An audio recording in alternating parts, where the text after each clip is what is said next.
متابعين قناه مطبخ ام ياسين، كنتمنى تكونوا بخير على خير ان شاء الله. اليوم غنشارك معكم هذه الخفيصه كتجي بهذا الشكل، دجاج محمر كتجي غزاله فيها بزاف ما شاء الله.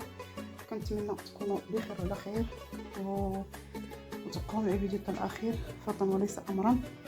كنتمنى يعجبكم الفيديو اللي غنشارك معكم، بقاو معايا حتى الاخير فضلا وليس امرا. وعلى بركه الله نبداو في الطريقه والمقادير. على بركه الله ندوزو للطريقه. انا لهاد الرفيس ان شاء الله غنحتاج 6 الفراوج اللي انا بعد ما نقيتهم وغسلتهم مزيان بالملح والحامض من طبيعه الحال والخل، وخليتهم حتى تسقطروا، ودرت لهم التشرميله ديالهم على هذا الشكل. التشرميله اللي انا درت فيها هاد التوابل نفسهم، درت سكينجبير، خرقوم عواد، شويه الابزار وشويه السيبيسه وقرعقله، ودرت هاد غير التشرميله بوحدها. هادشي درت فيها بوحدو شويه الماء، ما درت لا زيت لا حتى حاجه. هادو هما التوابل اللي غادي نعاود نضيف ان شاء الله من بعد ما ندير الدجاج ديالي في الاناء. وغنحتاج ان شاء الله لهذا الدجاج غادي نحتاج معلقه تاع السمن، 2 ريوس تاع الثومه لكل دجاجه، وما حكيتهم هنايا. هنا عندي الكبده اللي غنسلقها في الماء وغنشرملها. هنا عندي كاس تاع زيت البلديه، كاس كبير. وهنا عندي من طبيعه الحال البصله اللي انا قطعتها مجنفه على هذا الشكل تكون رقيقه باش تذوب. وهنا عندي شويه الفول، جهد 4 الفول. وهنا عندي 5 تاع فصوص الثوم تكون صحيحه هكا بعد ما غسلتها، حكيت ليها هذا الراس وغسلتها. هنا عندي واحد نص كيلو تاع العدس اولا كيلو الا ربع، انا هنا درت كيلو الا ربع تاع العدس.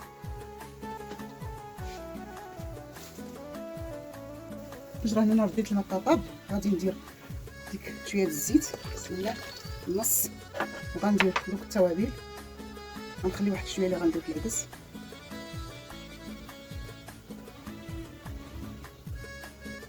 ندير واحد شويه البصله،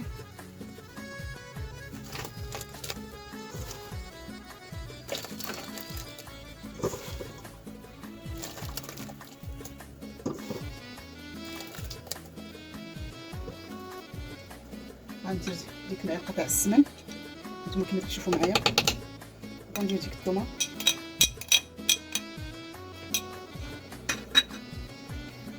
وغندير الدجاج ديالي من طبيعه الحال. غنحرك شويه ديال التوابل،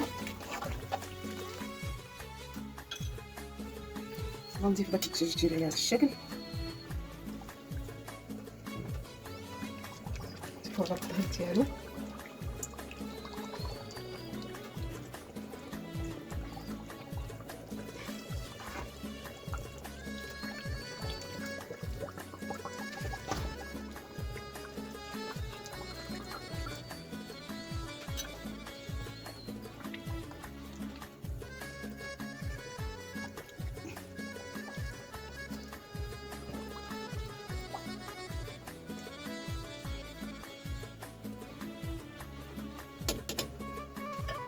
من طبيعه الحال هذيك الشرميله اللي شدت ليا ما غاديش نخويها، غادي نعاود نضيفها هنايا اللي شدت ليا غنضيفها ونخلي لكم ان شاء الله يطيب.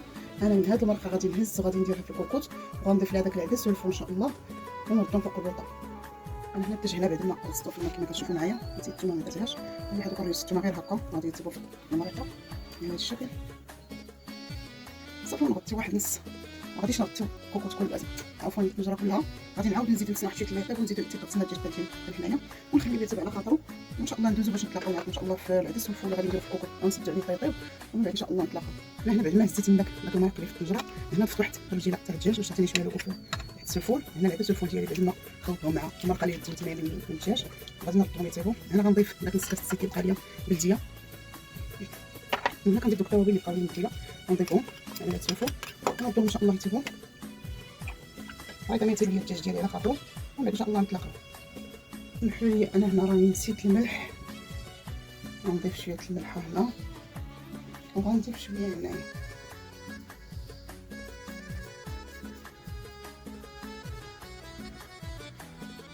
غادي ندير بعد ما غنزينها غادي نحط فيها شويه باش نشوفوا هذا اللي تاع الزيت ولا تاع الزمان. باش يدخل الطياب مزيان. هاد الدجاج مره كنقلبو على زيتو ونقى شد الطياب كله مزيان. نستناو عليه ان شاء الله. هانتوما بعد ما الدجاج راه طاب كنقلب بالعنب. هانتوما شوفوا هادشي راه كيف انه راه طاب. هنا كنخلي طاب واحد شويه. هنا كنشد ديك الكبده اللي انا سلقتها حكيتها، غادي نرميها غير واحد شويه ونحيد الدجاج ديالي ان شاء الله ونمشي في الفرن يتحمر. صافي هادشي شفتوا واحد شويه غير تاخذ ليا نسمه تاع الكبده داك الدجاج ان شاء الله، ونحيدو نخليه يتسخطر مزيان ونشف. عاد نديرو في سميتو في الفرن ان شاء الله يتحمر معاكم.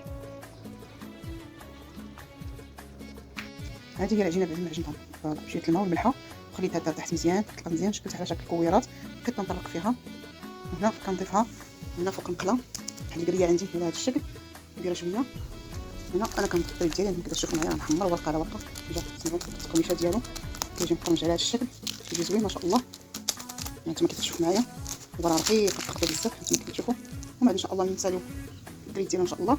الطياب غادي ندوزو ان شاء الله نقطعوه معكم وتشوفوا طبق في طبق قادم ان شاء الله. انا هنا عندي البيض تاع السمان والبيض عادي غادي نردو يتسلق ان شاء الله وندوزو معكم ان شاء الله باش تشوفوا طريقه التزيين. غادي نعمر التمر ان شاء الله حتى هو غادي تشوفوا باش غنعمرو. هنا بعد ما كملت التريد ديالي الطياب راني قربته وهو باقي سخون. قربته على هذا الشكل. كل واحد كي تيقطع التريد انا قطعته طويل. روليت السمنه على 3 ولا على 4 جوج ولا 3 كنلويهم وكنقطع بالمقص. هانتوما النتيجه الاخيره كي خرجت معايا ان شاء الله. بقاو معايا تشوفوا طبق التقديم ان شاء الله بحول الله. هنا بعد ما طاب الدجاج راني حيدته خليته يبرد شويه عاد ندهنو ندخلو للفرن ان شاء الله بحول الله. هنا عندي واحد شويه تحميره بالزبده اللي غنخلطهم مع سميتو من الخليط الاحمر باش نهدي الدجاج نمشي الفرن ان شاء الله يتحمر كما تكون كيتبرد واحد شويه. انا درت واحد شويه المرقه في الطاوه هنا باش ما يتحرقش ليا الدجاج ديالي في الطاوه. بغيتي ولا انا كندهن الدجاج كله هكا بالزبده بداك الخليط.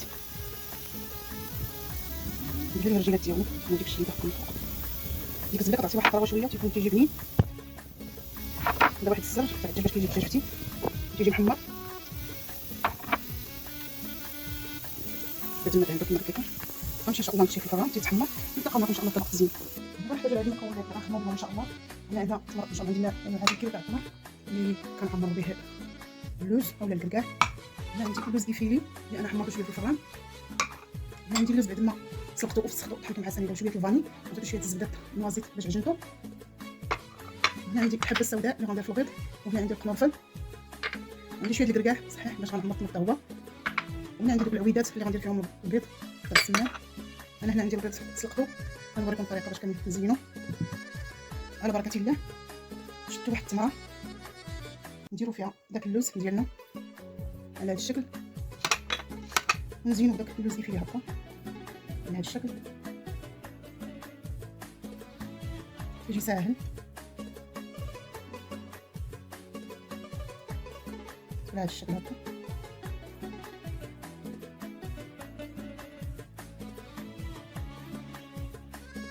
كما تشوفوا معايا نغيب شويه نغيب معكم الطفره غادي نقدر مزيان.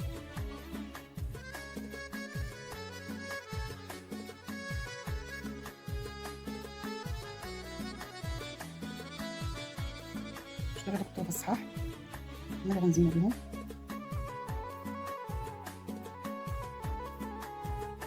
حاولوا تثبتوها مزيان كما قلت لكم. هادشي تيبان خاطر شويه ولكن النتيجه كتكون زوينه ما شاء الله. نقدروا نشوفوا معايا كيجي بحال شي شجره.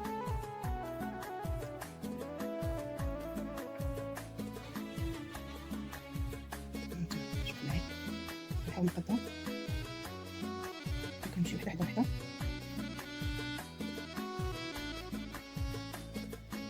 الا بغيتو تلونوا اللوز كتلونوه. انا عندي الفيصل ما غاديش نلونو درتو غير عادي بيض.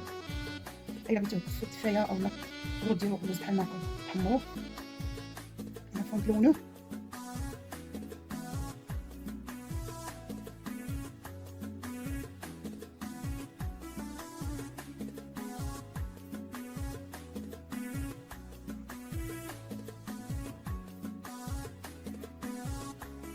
هانتوما كتشوفوا النتيجه. استمرت كنجمع جميع التمر واللوز اللي عندي بالطريقه اللي وريتكم. هنا غنشد التمر غادي نعمرو نص كركاع هكا اللي تزين فقط هو غادي نحاول نزين به كما تشوفوا معايا. غادي نحط معكم الطفره. انا هنا التمر اللي حيدت ليه بعد ما مسحته بالماء صغر حيدت ليه ديك العلفه ديالو. تاخذ التمر اللي كيعمر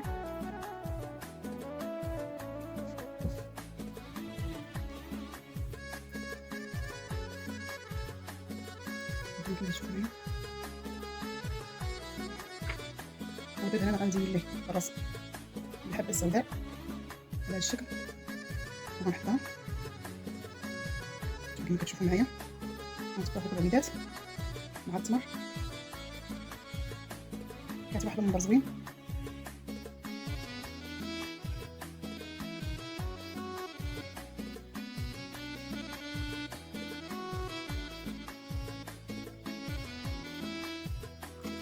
ندوز نوريكم الطريقه تاع البيض.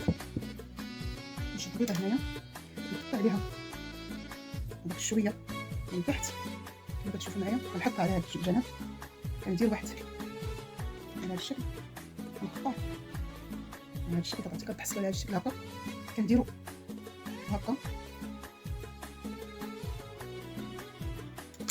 هنا كنديروا كنحاولوا نشدوا هاد الجناب نلصقوه مع هذا على هاد الشكل. كنشدوا واحد القنفله كنتبكوا بها داك البيض مع الخو باش ما يتحشم. كما كتشوفوا معايا طريقه سهله كتجي غير للتزيين فقط. نعاود معكم واحد اخر ان شاء الله.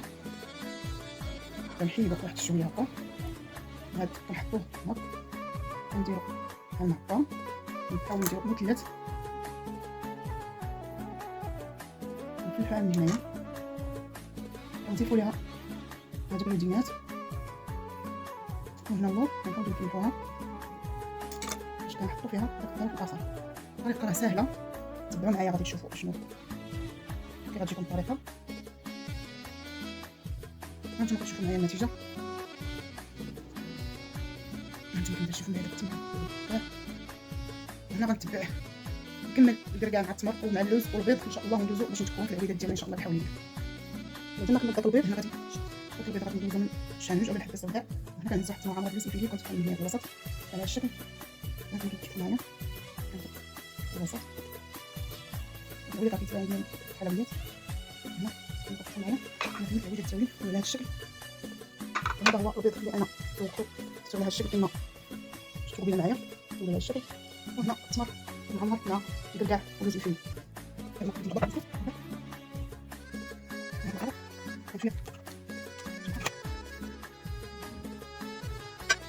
بعد ما الطريق ديالي هنايا صورتو ندير واحد نص التفويره والله صورتو خرجت منه التفويره كنسكي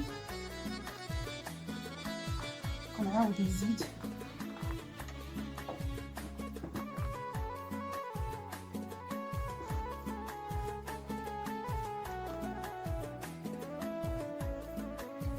كنسكي قروي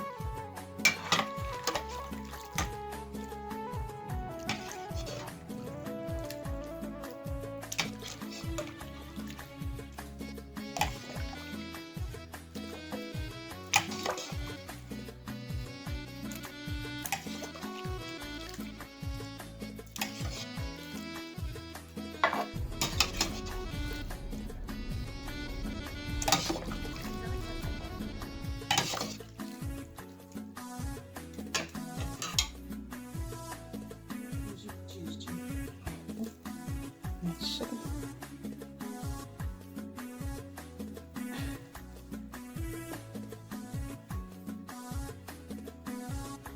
نجيب العويدات نتقوا بهم داك البيض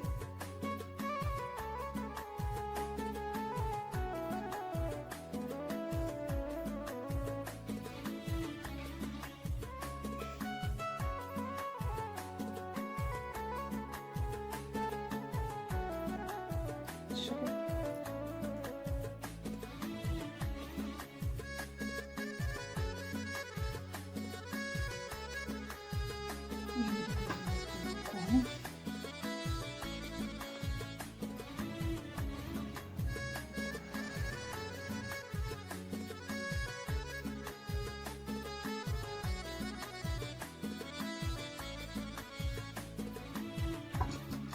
شوفوا داك التمر هنا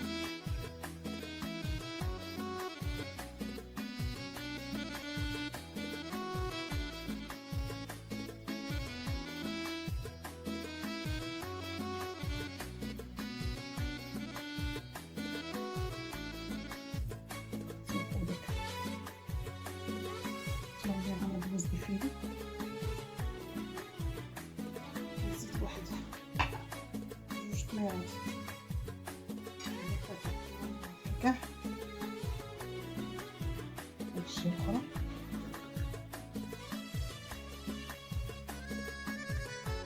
نعاود نسبي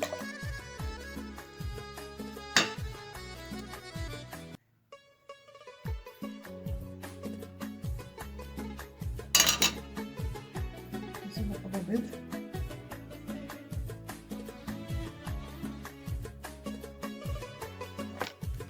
يسالي تقلب الجبن تما فين الكساري ديالي كيجيو بهذا الشكل، تيجيو روعه بزاف. كنتمنى انهم يعجبوكم وينولوا الريفيو ديالكم ان شاء الله وجربوهم في البيوت ديالكم ان شاء الله.